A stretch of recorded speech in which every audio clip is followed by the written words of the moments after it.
I'm not sure if you're tracking what is going on with tariffs right now, but you will not believe what the White House has just done. I'm going to share with you what's going on, what could happen if you do nothing, what I am going to be doing about the tariffs. For those of you who have been living under a rock, the tariff situation with the US-China trade war has been crazy this year. Starting in January, it is slowly ratcheted up. We started with 10%, and then we tacked on another 10%, and we tacked on the fentanyl tariff, and it brought it to 54%.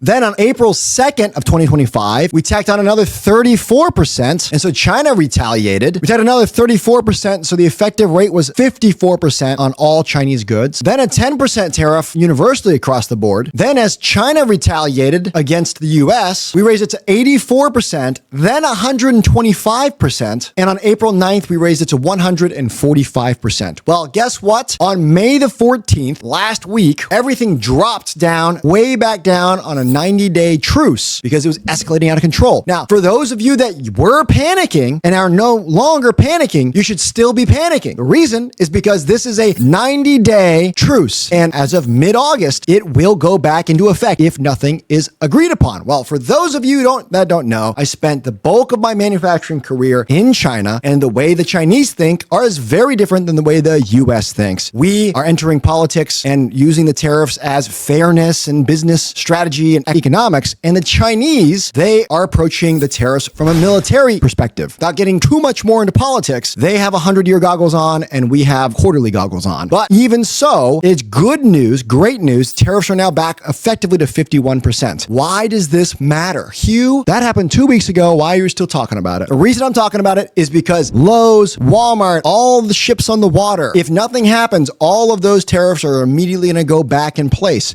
During the posturing, the escalation where things went from 20% to 50% to 60% to 80% to 125% to 145%, those impacted. The ones on the water were not impacted. The goods on the water were not impacted. Whatever was on the water beforehand are fine. Well, right as the date was approaching where we were going to start paying 200% more on raw materials and goods imported into the United States, this truce went into effect. So everyone just kind of calmed down suddenly. Well, guess what? This is the time. If you do nothing about this and mid-August comes around and the whole US doesn't do anything, then we're going to go back to extremely high 145% tariffs, which is really bad for almost everybody involved. Right now, when you were ordering goods from Amazon, from online, from your distributors, and they were about to raise hikes, then we're going to be in a really bad place. Well, so many businesses, the moment they dropped tariffs, they ordered some stock and some inventory, and it was 2 weeks ago, and they've now forgotten, and they're back to business as usual. Well, guess what? I'm not taking that approach. I and my companies, we are buying anything that we think of that needs to scale. Hugh, you run a lean company. You're not supposed to be buying goods. No, you're not supposed to have tons of inventory. You're supposed to be doing things just in time. No, if my business is threatened because I don't have the raw materials to function, then I am going to buy those things, and I'm going to make sure that we have enough to survive and stock up on things that could have gone up in price. I was watching really, really closely all of our raw materials, things that we get from Lowe's that we need to run our businesses. Greenwood, right? We have the US-Canada tariffs. Those have calmed back down. But the Chinese tariffs are a killer for most businesses out there. I have a friend or two that they get their bread and butter. Like their main product is LED bulbs. And those only come from China. In fact, I tried to help them multi-source from Taiwan, from India, from Germany, from Japan, and nobody makes his thing. Only person that makes that thing is in China. So they would have ended up paying 145% more. If they were selling a product for $200 and their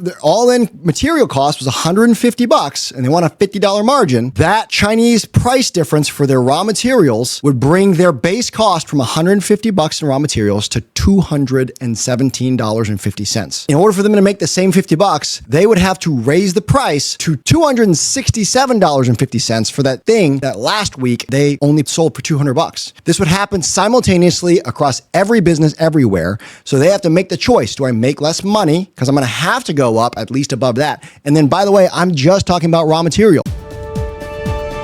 Business owners, are you aware that I have a newsletter?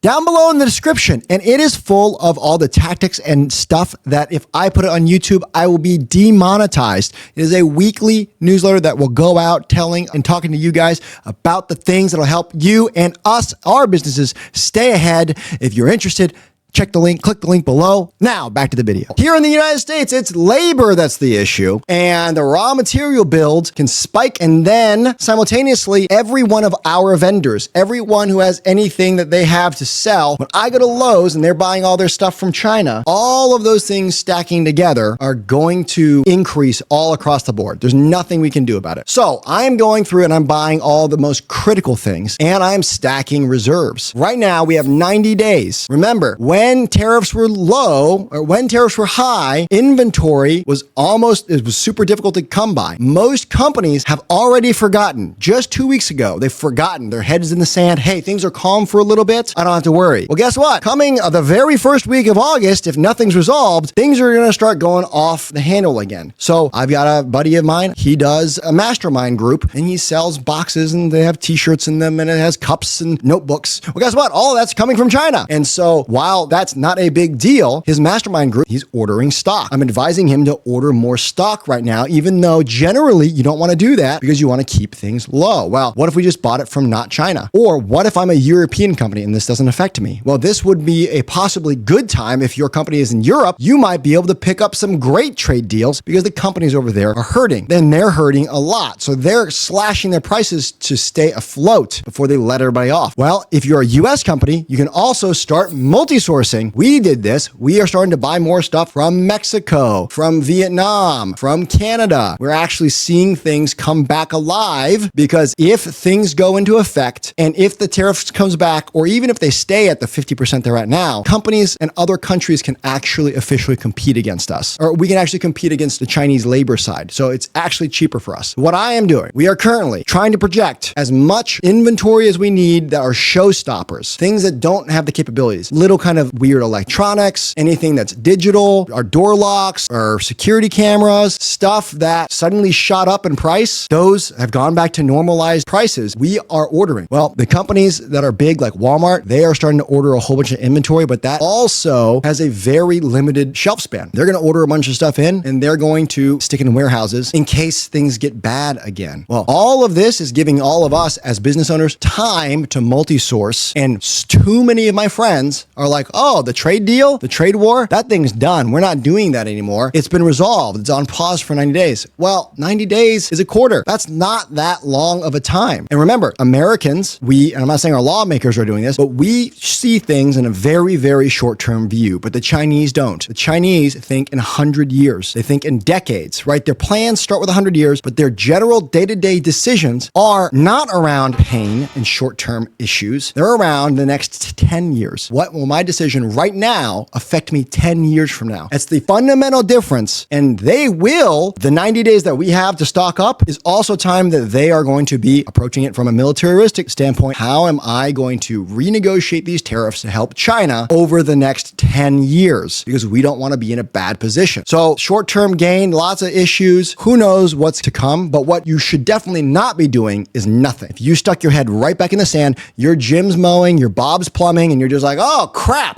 thank God all that's dealt with. There's nothing I can do about it anyways. No, there is stuff. If your Bob's mowing, you should probably start getting some extra carburetors or some things that could be hard, that could be showstoppers for you. If you have weird pieces of machinery, maybe stock up on that weird piece that could stop your production line for 2 or 3 months. Us, we are stocking up on our infrastructure, right? In the United States, most of our PECs and most of our little bits and bobs and things like that, they come from Mexico, they come from the US. A lot of it comes from China, but it's not impossible to get from other countries if we need to. What I'm saying is we are stocking up on the things that cannot be replaced, things like small electronics. Again, this is what I'm doing in my companies to stock up right now to have a safety reserve that will get us through 6 months worth of stock. So we have time to make a plan. In addition to that, we are multi-sourcing and making sure we buy stuff from countries that are not from China, at least 2 tiers down, meaning that if we buy something from somewhere in Vietnam, their supplier hopefully isn't getting it from China in case there's the country of origin issue. Or COVID-3 happens or something like that. Like that's one of the things that's a big deal. The biggest mistake you can make is to not pay attention. Back in 2020, I had a 6-week head start on COVID and I screamed it to everyone that would listen in all the group chats, in all the people that were sharing in the lean community. Oh my gosh, look at this improvement I made. Isn't this cool? And I was posting stuff like, guys, stock up. Things are bad. There's 6 weeks of inventory in the United States. It's 4 weeks in the water. Our factory's been shut down for 4 weeks. Starting next week, things are going to start getting bad. And there's going to be at least a month lag before anything happens. Guess what? So much worse happened. COVID happened, right? So you need to put the COVID hat on. You need to start thinking about contingency plans. I generally am let's be really efficient, have low inventory levels. I'm not telling you to go buy inventory of everything you have. I'm saying if you have a show-stopping ingredient, material, subcomponents that will not allow you to advance, I would start stocking. I'd start multi-sourcing and I'd get enough inventory to get you by while you're figuring that out. And another thing, if you've got, hey, we used to make this ourselves. We used to, screen print our own stuff. We shut that down because we get it all from China now. Maybe you should go fire up that machine, figure out what doesn't work on it, update the software, see if you need to buy a new tool head, start getting your stuff, get your house in order. So if things go wrong, you can at least stay open. This is going to be just like COVID if things go wrong, right? We didn't feel it during the escalations. People talked about it, but then right before things got serious, the rug was pulled out and there's another 90 days. Start planning now. It's going to be a big deal. Again, I'm telling you this because you're my friends. My friends are watching this. I'm talking to you like I would grab my friend by the collar and shake him and say, dude, get the stuff so you can stay in business, dumb. And if you don't do that, that's on you. But that's what I am doing. What do I know? Anyways, if you like this video, you're going to like this one even better. We'll see you there.